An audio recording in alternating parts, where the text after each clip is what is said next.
Good Monday evening to you. Thanks for watching Wgxa News at 10. I'm Aaron Leedy. Our top story tonight, community members holding their apartment complexes accountable after trash has piled up at yet another complex in Macon, putting their health and living conditions at risk. WGXA's Jayla Whitfield was notified about that problem and investigated the issue today. Jayla, what'd you find out? Well, Aaron, this isn't the first complex that has suffered from trash pileup in Macon. Just 10 days ago, the residents at Manchester at Wesleyan were suffering from the same problem. And now today, those residents living at Kingston Garden Apartments are suffering from the same issue. Really, they're just I don't know what you call that. It's a crisis, but it need to be dealt with. Spivey has lived at Kingston Garden Apartments for over a year. Right here, I'm just congested, and I get tired of looking out my window, looking at this. One resident didn't want to be on camera, but he says it's been a while since he's seen the trash truck come around. We got flies in the house now, I guess coming from the trash because we didn't have none. The apartment management group said today that a compactor malfunction happened Friday and they were unable to get a roll-off delivered to the complex until today. But residents tell me the compactor is not the issue. Going on and on and on. Like I said, it's been cleaned up once before and then it just get back like that and it just don't make no sense.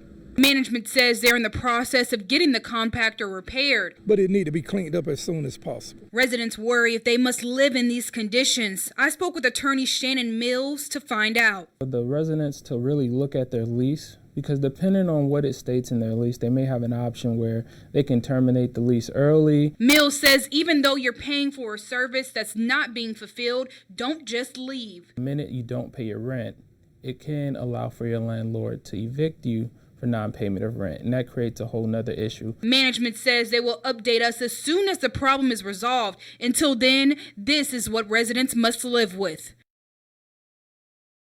Now, for those residents that are still concerned, they can actually reach out to Georgia Legal Aid. That number is at the bottom of your screen. But for now, reporting live in the control room, Jayla Whitfield. Welcome into the Skywatch Weather Center on this Monday evening. I'm meteorologist Jake Mammon in for Chief Meteorologist Jeff Cox this evening. Taking a live look from a Wilson Bryan Heating and Air Skycast Network across downtown Macon. 84 degrees with a south-southwest wind at about 7 miles per hour. Temperatures across middle Georgia right now, mid to low 80s. A couple of upper 70s across middle Georgia. 79 there in Dublin, 79 in Eastman, 83 there in Warner Robins. So we're starting to cool off a little bit, which is nice. In fact, our current setup right now, cold front draped across portions of the United States, going to continue to make its way to the south, bringing cooler temperatures and a chance for some more showers and thunderstorms here to middle Georgia. In fact, coming up in the next few minutes, I'll have more on the cooler temperatures, the storm chances ahead, and an update on the tropics. Aaron?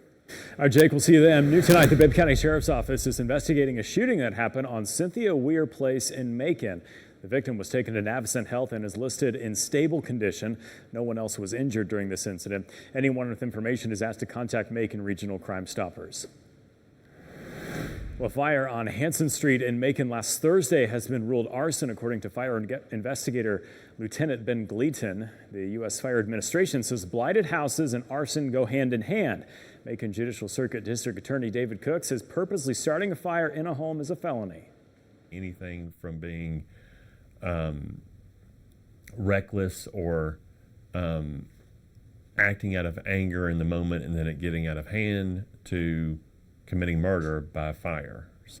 And tonight we've learned there's been at least 215 fires across Georgia so far this year. 65 have been investigated as arson. These numbers are actually down from last year, as 217 investigations and 80 arson rulings occurred midway through the year. One fire official says the economy has a lot to do with why so many fires are set. Hate crimes are a lot of time tied to arson. So as long as everybody's happy, revenge is often tied to arson. Trying to cover up a crime is tied to arson. So it just depends on what's going on with the economy and people, really. Convicted arsonists can face up to 20 years in prison and fines up to $50,000.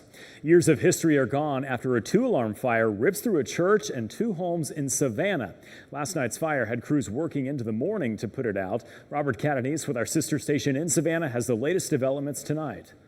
It literally hurts my heart to see such beauty be destroyed. Officials say the fire broke out around 11:30 last night here on 37th Street. Savannah Police Department was on scene first, and that fire was concentrated in the house of origin, so that's where our focus is.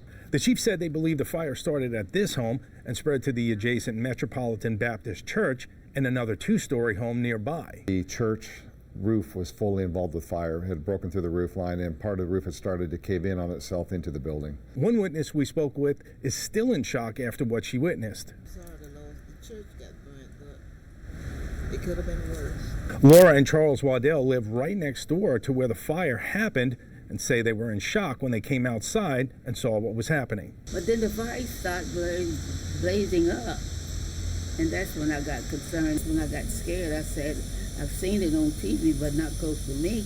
Officials have taped off the surrounding area and have condemned the buildings due to the extensive damage. It was very easy for the fire to spread from the one home to the church and then to the second home that was next to it. And so, yes, it could have been much worse if it would have continued down the block. This is the same church that Alfonso McClendon pastored.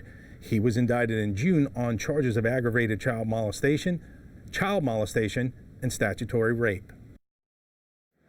Robert Catanese reporting. We're following several developing stories happening right now. Venezuela's socialist government is blaming a nationwide blackout on an electromagnetic attack against the nation's hydroelectric system. A nationwide blackout hit Venezuela today, leaving many without power. This blackout is the largest and most widespread to hit the country since March. A two-year, $1.37 trillion budget deal has been agreed upon tonight. President Trump making that announcement on Twitter. Congressional leaders and the Trump administration signed off on the deal during a conference call. The debt ceiling will now be suspended for 2 years, and this will now push the issue after the 2020 election. At least 17 suspected CIA-trained spies have been arrested in Iran, all of them Iranian citizens accused of acting as spies for American intelligence. Some of them will be executed, according to Iran's Ministry of Intelligence. This comes as tensions continue to tighten with Iran for the U.S. and Great Britain. Day 10 of protests in Puerto Rico demanding the governor's resignation. Straight ahead, what caused the chaos and why people say they want more done.